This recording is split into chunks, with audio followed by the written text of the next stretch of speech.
Pertanyaan berikutnya Ustadz, pertanyaan dari seorang akhwat. Ustadz, ana adalah seorang yang taat beribadah, tapi masih sesekali berbuat maksiat. Di benak ana, jika kita melaksanakan sholat sunnah fajar, bisa mendapat sesuatu yang lebih baik dari dunia dan isinya. Apalagi saya mengerjakan ibadah-ibadah wajib yang lainnya. Jadi saya berpikir ketika saya bermaksiat sesekali tidak ada masalah. Karena ibadah yang saya lakukan yang lain akan menutupi maksiat tersebut.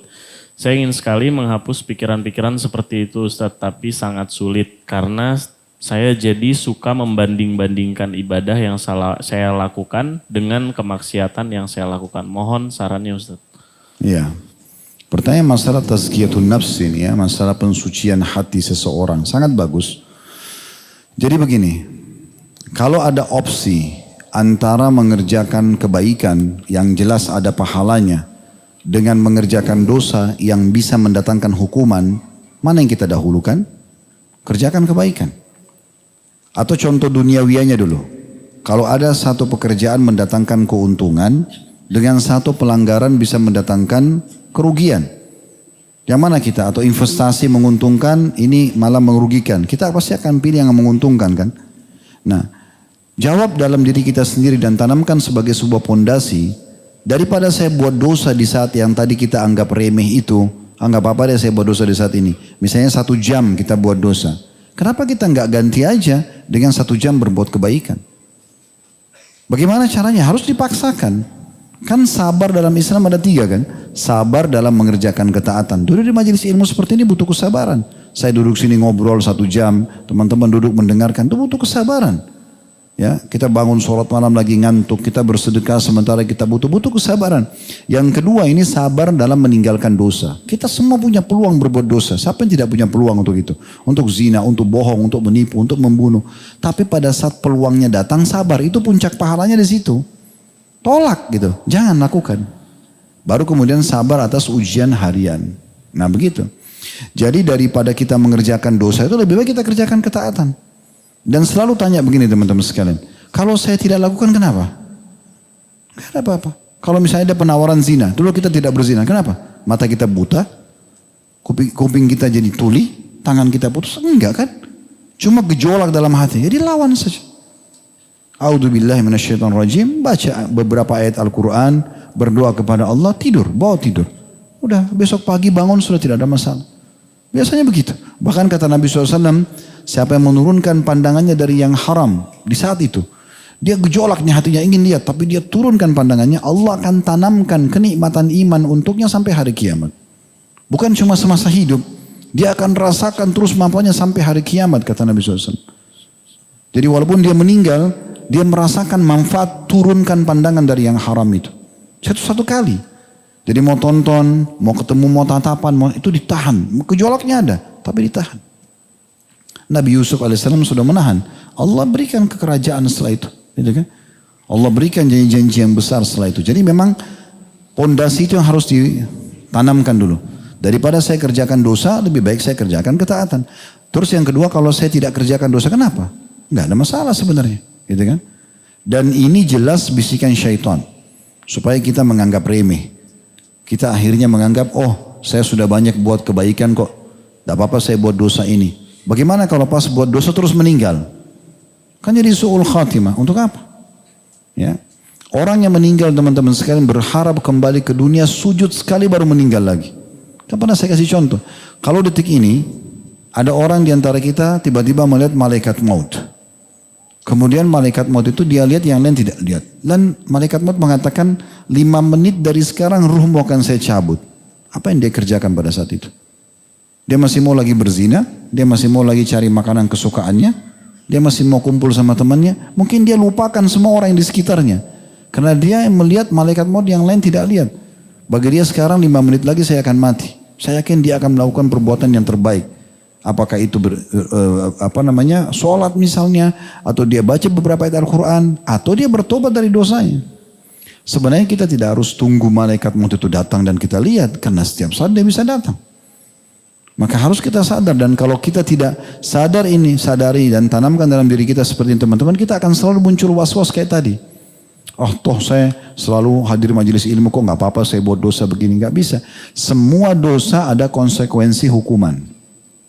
Berarti kita siap untuk dihukum. Ya. Satu sisi yang lain. Apa jaminannya sholat tadi sunnatul fajar itu berimbang dengan dosa yang antum lakukan? Kalau pernah dengar hadis ini hadis sahih. Disebutkan oleh Al-Mundhir dalam kitab Targhib Tarhib beliau dan disahihkan oleh Syekh Albani, masuk dalam kitab bab sedekah sebenarnya. Tapi ini berhubungan dengan tentang kisah orang sebelum kita. Dia sangat baik, 60 tahun ibadah. Tidak pernah buat dosa 60 tahun. Di tahun ke-61 ya, datang ujian kepada dia. Datang seorang wanita pelacur, punya trik-trik dalam menggoda. Juga dia punya kelebihan fisik dan paras wajah. Lalu kemudian mengajak atau menggoda laki-laki ini. Terjadilah perzinahan selama 6 hari. Pada saat itu Allah subhanahu wa ta'ala permalukan dia. Ketahuan, dibenci oleh masyarakat sekitar, dia pun pergi. Pada saat dia pergi, dia meninggalkan tempat itu. Ya, dia menemukan dia kelaparan selama 3 hari nggak makan. Terus ditemukan di sebelah kiri kanannya ada orang juga yang kelaparan. Lalu dia dapat sepotong roti. Karena dia lihat orang sebelah kiri kanannya belum makan, dibagi 2 ada roti tersebut. Lalu dia meninggal dunia.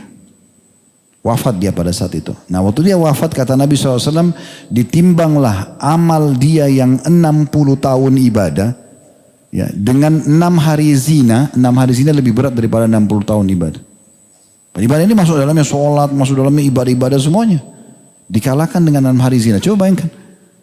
6 hari kalah 60 tahun itu bagaimana ceritanya? Nah itu seperti itu. Kita tidak pernah tahu kan kadar dosa itu. Kalau penanya ini dan kita semua tahu misalnya. Oh Allah kasih kita gitu loh. Keterangan. Zina itu angkanya 90 misal. Curi itu angkanya 100. Riba itu angkanya 120 gitu misalnya. Sholat itu 1000. Kisah ada angka begini, oke saja. Karena kan kita sudah langsung bisa tahu kan, barter nih. Oh, saya sholat 1000, ini dosa cuma 100. Gampang, gak masalah. Kan gitu.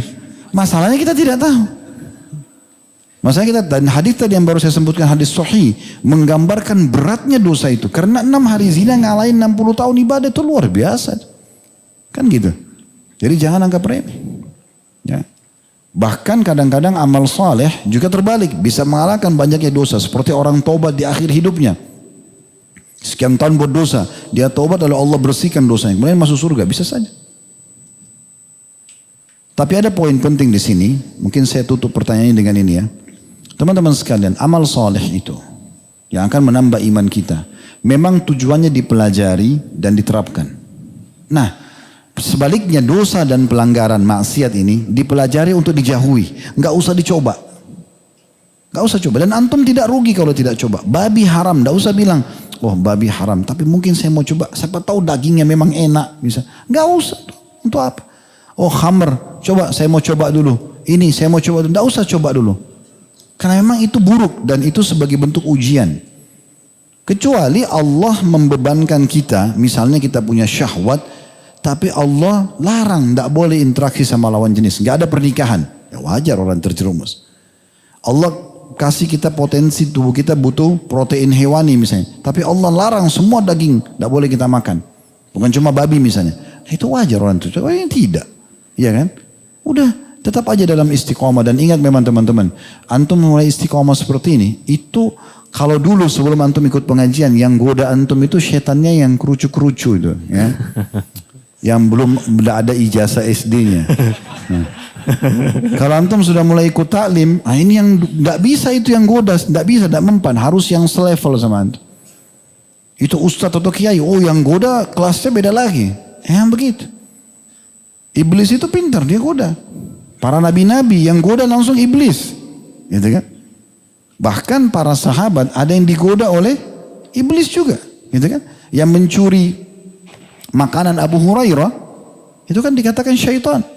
Bisa saya bagian daripada iblis itu. Yang mencuri di Baitul Mal gitu kan di malam hari. Lalu Nabi SAW mengatakan bagaimana tamumu tadi malam hai Abu Hurairah.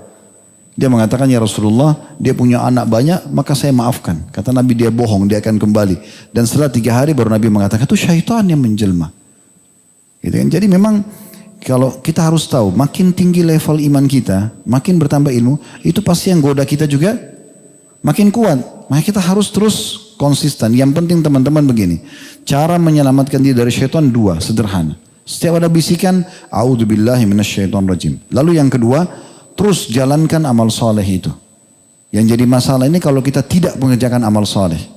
Karena orang kalau, saya selalu rasionalkan di pengajian itu, kita sama syaitan ini ibarat seperti di garis star.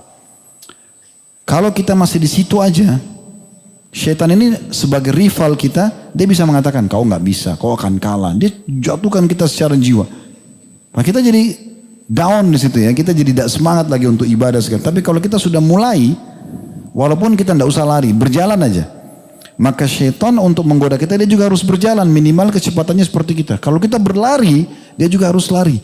Dan kalau kita berlari ini, di mana majelis ilmu hadir, setiap azan sholat, ada orang miskin sedekah. Yang didengar selalu ceramah, itu seperti orang yang lari itu. Di sini syaitan kerepotan. Karena walaupun dia bisikin kita, tidak semua bisikan dia bisa kena. Karena orang lari itu nggak bisa semuanya didengar kan. Nah seperti itu. Orang yang banyak kena jeratan syaitan ini orang yang malas. Kapan antum terjun dalam maksiat? Kalau lagi banyak waktu lowong kan? Duduk di rumah sendirian, nggak dengar pengajian, nggak apa. Pegang remote handphone, TV atau sedang buka YouTube. Udah, nggak mau dengar ceramah ya maksiat. Akan begitu. Tapi kalau kita sibuk, yang nama saleh maksiat akan ditinggalkan dengan sendirinya. Ya.